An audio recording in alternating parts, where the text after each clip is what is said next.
सदाशिव के समय भी नेपाल आध्यात्मिक रूप से बहुत उन्नत था और इसका विशेष स्थान था, क्योंकि पार्वती नेपाल की ही थी। महाभारत काल में कृष्ण के समय भी नेपाल का विशेष स्थान था, क्योंकि पांडवों ने नेपाल में ही अपना अज्ञातवास पूरा किया था और उसी के नाम से एक शहर भी है विराट नगर, विराट राजा के यहाँ। वैदिक काल में राजा जनक भी यहीं के थे। हम सभी लोग जानते हैं राजा जनक, याज्ञवल्क्य और अष्टावक्र का जो संवाद, इसलिए आध्यात्मिक रूप से उस समय भी ये बहुत महत्वपूर्ण था। और उसके नाम से भी, राजा जनक के नाम से भी यहाँ पर एक शहर है जनकपुर। और बाबा भी जब नेपाल आए तो यहाँ का प्राकृतिक सौंदर्य की बहुत बखान किए थे, बहुत प्रशंसा किए थे। और वाकई में यहाँ का प्राकृतिक वातावरण, प्राकृतिक सुंदरता बहुत खूबसूरत है और लोग यहाँ पर घूमने के लिए आते हैं। देश विदेश के लोग यहाँ पर आकर्षित होकर के यहाँ का प्राकृतिक सौंदर्य का लाभ लेने के लिए, मज़ा लेने के लिए लोग यहाँ पर आते हैं। और यहाँ का जो वातावरण से प्रभावित हुए बिना वे लोग नहीं रह सकते हैं।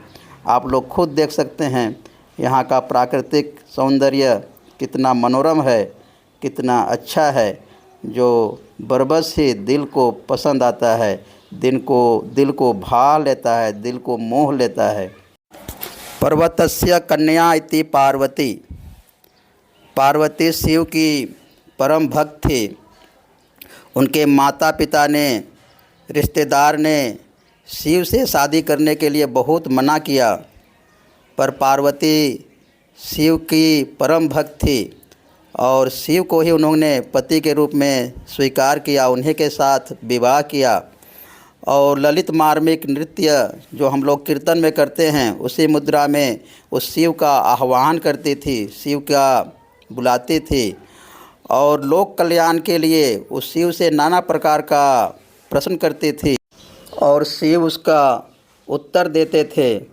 और वही तंत्र शास्त्र का बहुत बड़ा शास्त्र बना, आगम निगम शास्त्र, जो कि काफ़ी प्रेरणास्पद है, आध्यात्मिक साधकों के लिए काफ़ी मार्गदर्शक है। महाभारत काल में पांडवों ने विराट नगर में विराट राजा के यहाँ अपना अज्ञातवास पूरा किया। युधिष्ठिर कंस के नाम से दरबारी हुए थे।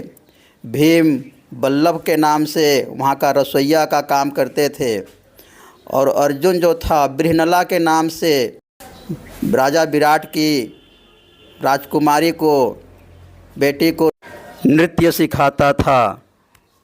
और नकुल जो था वो घुड़शाला को संभाल लिया था और सहदेव वो गौशाला संभाल करके वहाँ पर पूरा लोगों ने 1 साल का समय बिताया था।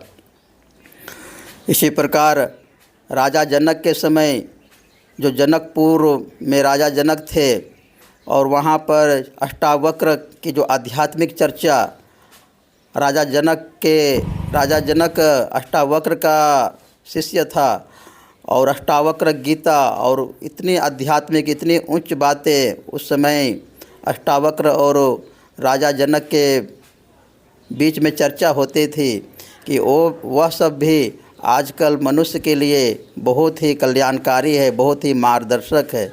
तो इसलिए नेपाल सब प्रकार से आध्यात्मिक रूप से उन्नत था और इस जगह का हमेशा ही एक विशेष स्थान रहा है और अभी भी यहाँ के लोग बहुत आध्यात्मिक हैं। हर एक काम के बीच में राम का नाम याद करते हैं। अभिवादन भी कस्त छ राम र छ करके लोग करते हैं। कोई भी चीज़ जब बहुत बढ़िया होता है तब बोलते हैं कति राम र छ। तो इस प्रकार राम का शब्द सब जगह से रचा बसा हुआ है। इन लोगों के हृदय में भगवान का नाम अंदर में पूरा समाया हुआ है। अब पोखरा जो यहाँ का सबसे बड़ा टूरिस्ट प्लेस है, यहाँ पर घूमते हैं। पोखरा को झीलों का शहर भी कहा जाता है। अभी हम लोग सबसे बड़ा झील जो पोखरा का है उसमें हम लोग नौका विहार करेंगे और नौका विहार का आनंद लेंगे के लेक साइड में बोटिंग का मज़ा लेते हुए। अरे लोग देखिए बोटिंग के लिए भीड़ लगी हुई है और यहाँ भी सुशीला नेत्र नारायण दादा, मैं भी हूँ इधर। बहुत आनंद आ रहा है।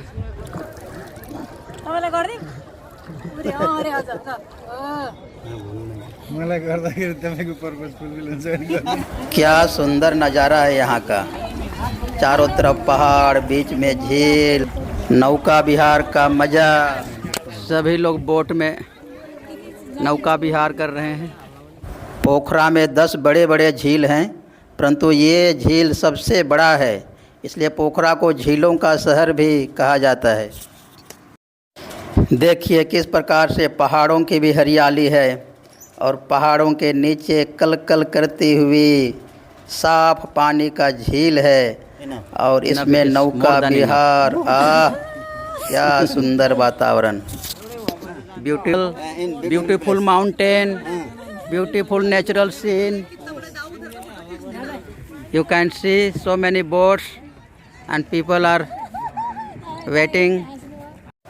This place attracts people from all over the world. This is Tal Bharai temple in the center of lake. देखिए यहाँ कबूतर भी हाथ से दाना चुग रहा है, कोई भी उसको डर भय नहीं है। नेत्र नारायण दादाजी का बाइक से पूरा भ्रमण हो रहा है झील के किनारे किनारे भी। ये यहाँ का फेमस विंध्यवासिनी मंदिर, यहाँ का प्रसिद्ध मंदिर है। इसका गेट, इसका सीढ़ी और ये शिव का मंदिर है।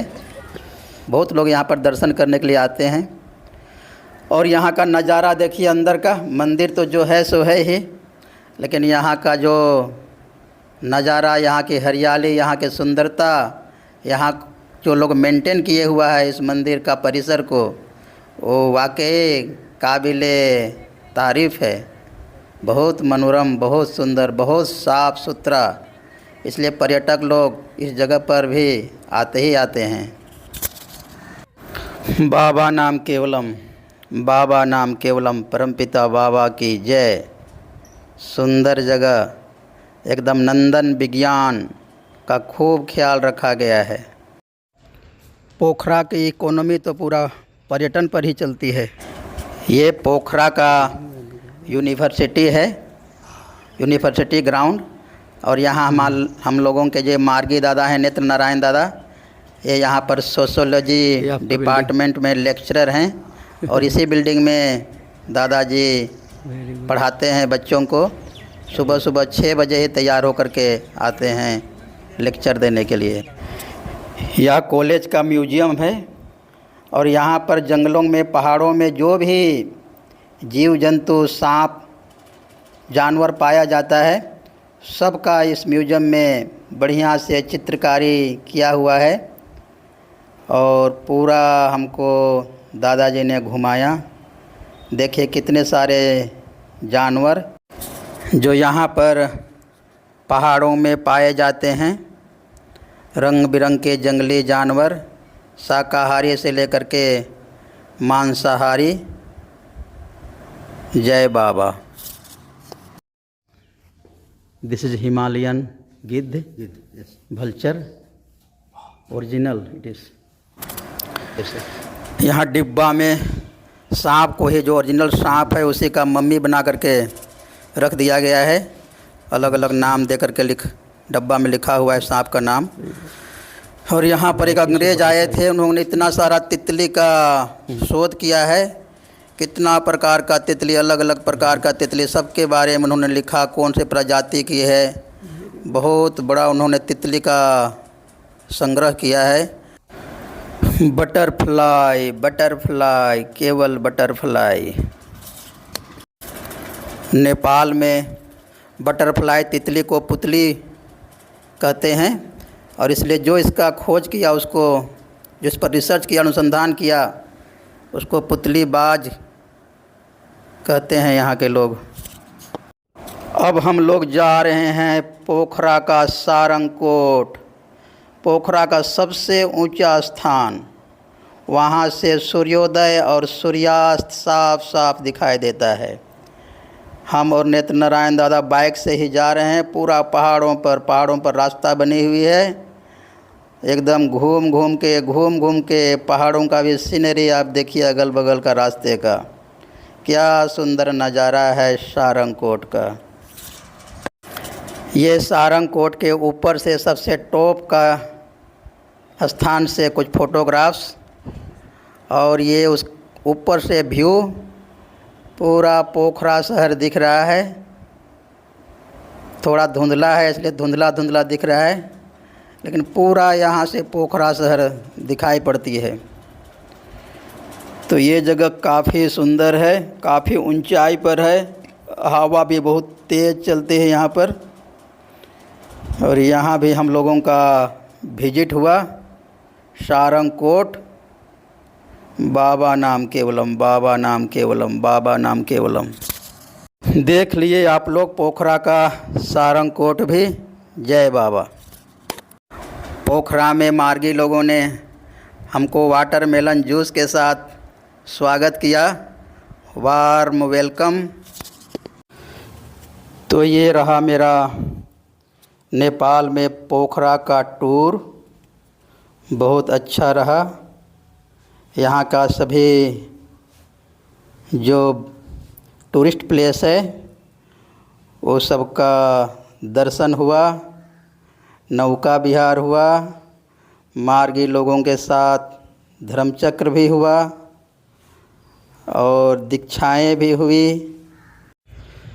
तो यह बुद्ध की पवित्र भूमि, पार्वती की भूमि, राजा जनक की भूमि, पांडवों का अज्ञातवास की भूमि, आध्यात्मिक रूप से और प्राकृतिक सौंदर्य से बहुत ही समृद्ध है। बाबा नाम केवलम, बाबा नाम केवलम। परमपिता बाबा की जय, परमपिता बाबा की जय।